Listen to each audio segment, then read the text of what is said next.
Eu queria falar hoje sobre reputação. Eu queria falar hoje sobre a responsabilidade que a sociedade tem que enfrentar de discutir reputação. Reputação. A gente teve um episódio aqui no Brasil, uma votação no tribunal, um julgamento do Tribunal Regional Federal da Terceira Região, que absolveu por unanimidade o deputado federal Aécio Neves num processo da Lava Jato em que ele era acusado de receber 2 milhões de reais de propina. Veja, a base dessa acusação, a base desse julgamento é uma delação, foi feita pelo Joesley Batista, o empresário Joesley Batista, um diálogo gravado, em que ele e o deputado Aécio Neves, na época senador Aécio Neves, conversam sobre várias coisas, entre elas uma grana, que o Joesley fez chegar às mãos do Aécio Neves. E que o Ministério Público disse que era pagamento de propina. E a defesa de Aécio Neves e da irmã dele, Andréia, disseram que não era pagamento de propina, mas era pagamento, antecipação pelo pagamento de um apartamento que a mãe do Aécio Neves, a mãe da Andréia Neves, tinha no Rio de Janeiro. A mãe da Andréia Neves foi casada com o irmão de um banqueiro e tinha um apartamento grande.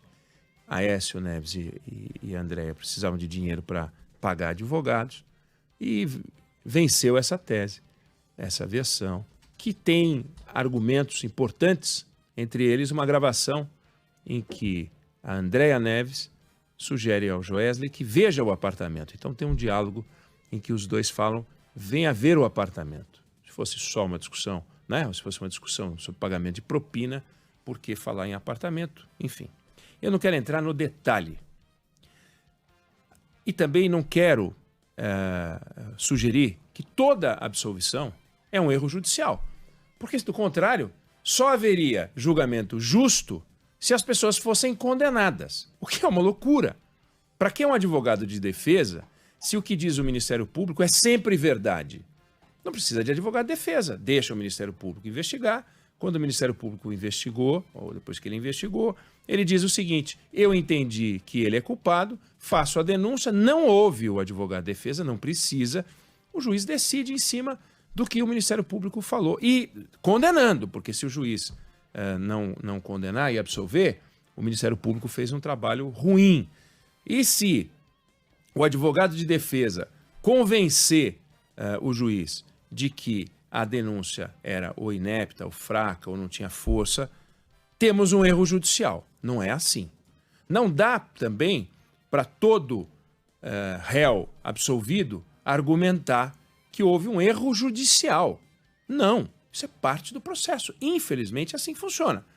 Você tem uma denúncia, essa denúncia tem que ser investigada, a defesa faz a sua defesa, e aí então o juiz decide, certo ou errado, inocente ou culpado. É assim que funciona. Isso vale para o tribunal do júri também. O sujeito é acusado de praticar um homicídio.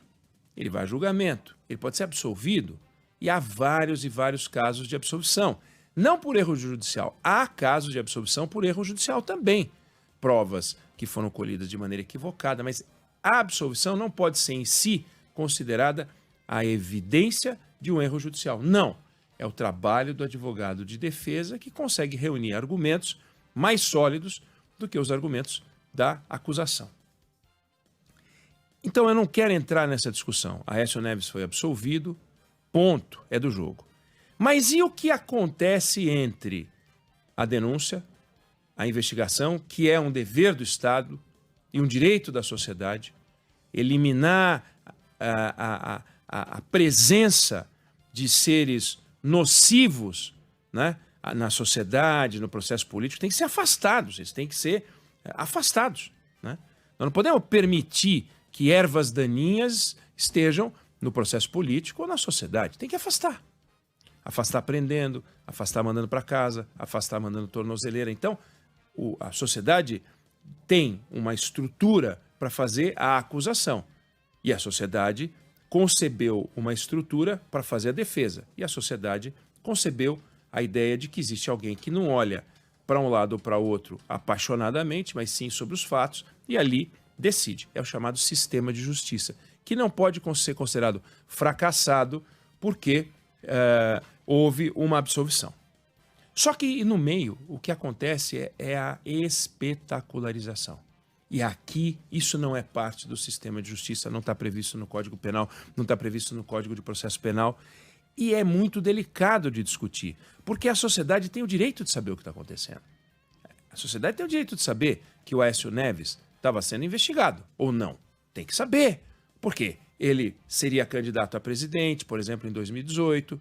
Ele pode argumentar, com razão, de que ele perdeu a oportunidade de ser candidato em 2018 e a história do Brasil seria diferente, porque teríamos um candidato, talvez o Aécio Neves, pelo PSDB. Será que ele teria mais força?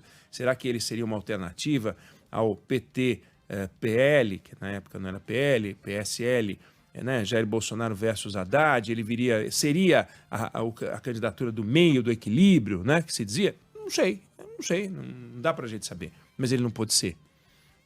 Mas ele não pôde ser pela carnavalização, pela espetacularização, porque ele foi simplesmente fuzilado. Ele foi fuzilado. E agora ele está absolvido.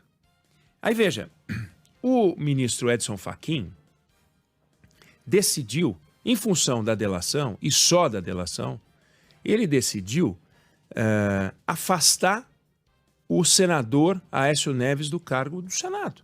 Ele poderia frequentar o Senado, mas não poderia votar. Apreendeu o passaporte. Mandou que ele ficasse em casa todas as noites e impediu que ele tivesse contato com outras pessoas do processo. E isso foi divulgado junto com, e não teria, nesse caso do afastamento, não teria como ser divulgado, mas isso foi divulgado junto com o teor dos diálogos que ele teve.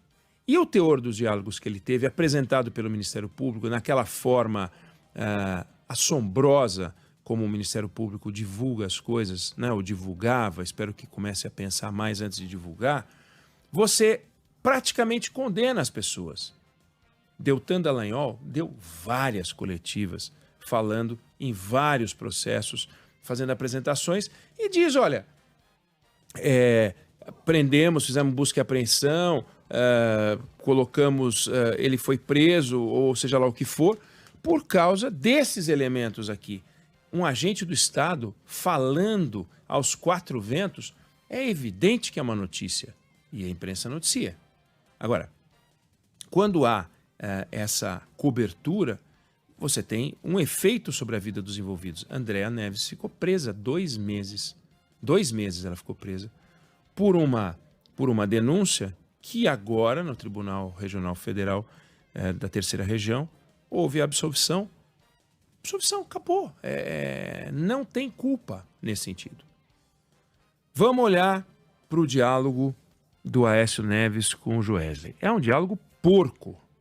Porco. As coisas que o Aécio Neves fala lá são uma vergonha. Ele efetivamente, está gravado, ele não nega o diálogo. A defesa não nega o diálogo. A defesa muito bem feita pelo advogado Alberto Toron, pela parte do Aécio Neves, e o Fábio Tofique, pela parte da Andréa Neves, defesa muito bem feita, não foi irresponsável para dizer que aquele diálogo não existiu. Existiu. E ele é um diálogo porco. Agora, diálogo porco envolve uma discussão de caráter ético. Um diálogo criminoso envolve uma discussão de caráter penal. No campo penal, ficou provado que os 2 milhões se referiam a uma antecipação pelo pagamento de um apartamento que talvez fosse a compra efetivada ou não. Ou, pelo menos, a acusação não conseguiu provar, não criou uma relação de causa e efeito entre o pagamento de 2 milhões de reais e a propina. Por que eu digo que a conversa é porca e a atitude, inclusive do Aécio, é uma atitude porca? Ele oferece para o Joesley Batista oportunidade de nomeação de cargos na Vale. Desculpa, não é papel do senador da República oferecer para um empresário cargos numa empresa estatal. Diálogo feio. Daí porque eu digo que é porco. E efetivamente, quando o empresário sugere a ele que receba 2 milhões de reais em dinheiro, para ele está tudo bem, é normal, vamos receber dinheiro. 2 milhões de reais em dinheiro? Porque ele não disse, não, o senhor me perdoe, eu quero uma TED, eu quero um contrato, eu quero tudo certinho, tudo dentro da lei. Então, o que ele fez é porco, mas não é criminoso. Quem diz isso? Eu? Não. Tribunal Regional Federal da Terceira Região disse, não é criminoso. Então, o Aécio Neves está absolvido, portanto, deste processo. Existem outros processos contra ele, mas outros já caíram, também com base em delação do Odebrecht, delação do ex-senador Delcídio Amaral, processos que foram caindo. Então, se esses processos caíram, e todos os processos podem cair, todas as condenações também podem acontecer, o que o Brasil tem que discutir é como lidar com a condução do processo, durante o processo. Como é que a gente lida com o equilíbrio entre transparência, para que a sociedade não fique sem informação, e também não trucidar a pessoa, julgar a pessoa antes do fim do processo. Como é que a gente garante o chamado devido processo legal se a pessoa é fuzilada no curso das investigações? A forma assodada do Ministério Público, a forma assodada com que se julga antes do julgamento acontecer. Esse é um problema grave.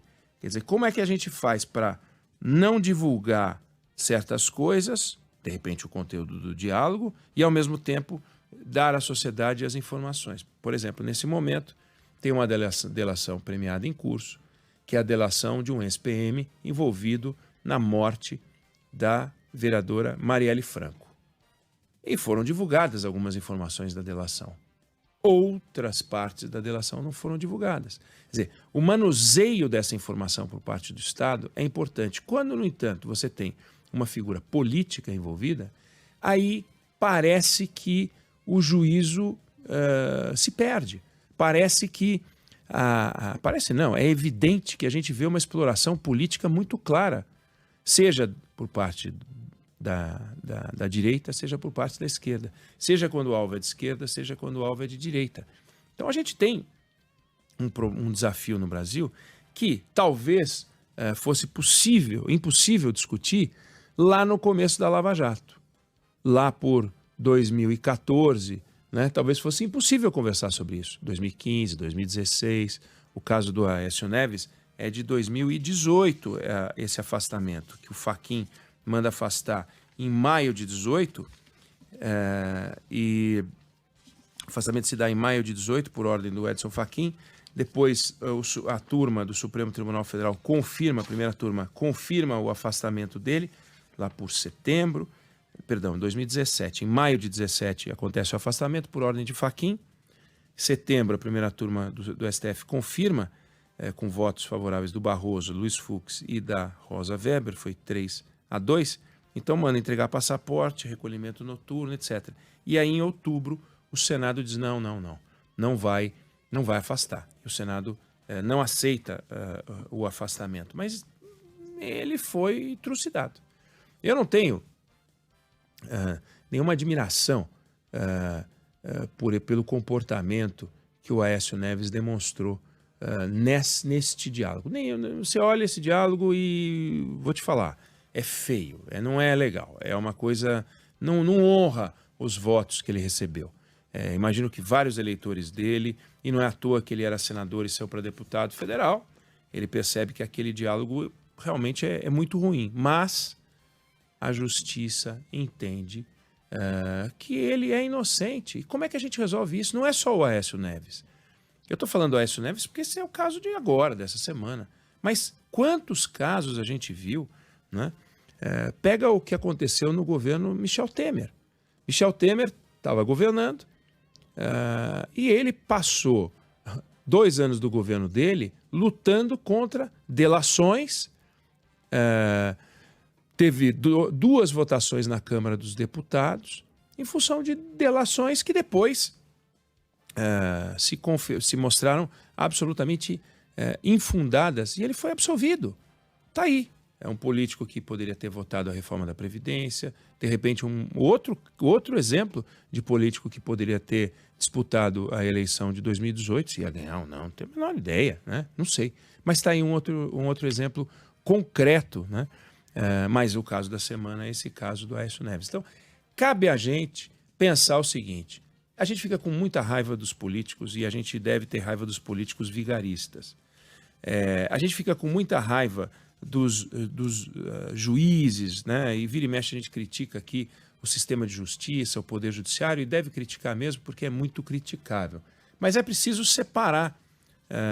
Existem os políticos vigaristas, existem os políticos sérios. A Lava Jato inventou que qualquer um é vigarista. Criou essa fantasia que é um desastre e que tem o Sérgio Moro, o Deltan Dallagnol como responsáveis por essa criminalização generalizada da política brasileira, que não está certo.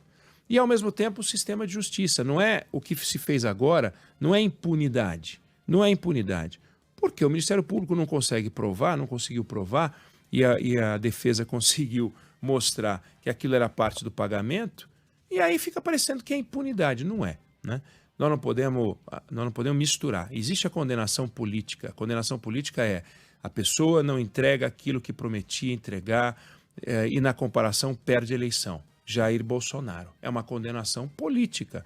Os eleitores disseram: nós não queremos você por mais 4 anos. Ele perdeu no campo da política. Isso é uma coisa. Agora, o julgamento de Jair Bolsonaro, o julgamento de Aécio Neves, o julgamento de Michel Temer e de outros políticos tem que ser feito com cuidado, para a gente não transformar todo mundo em farinha do mesmo saco. E esse é um cuidado que este caso Aécio ele demonstra. Eu não sei se você concorda, se você discorda, mas essa é a minha opinião sobre o assunto.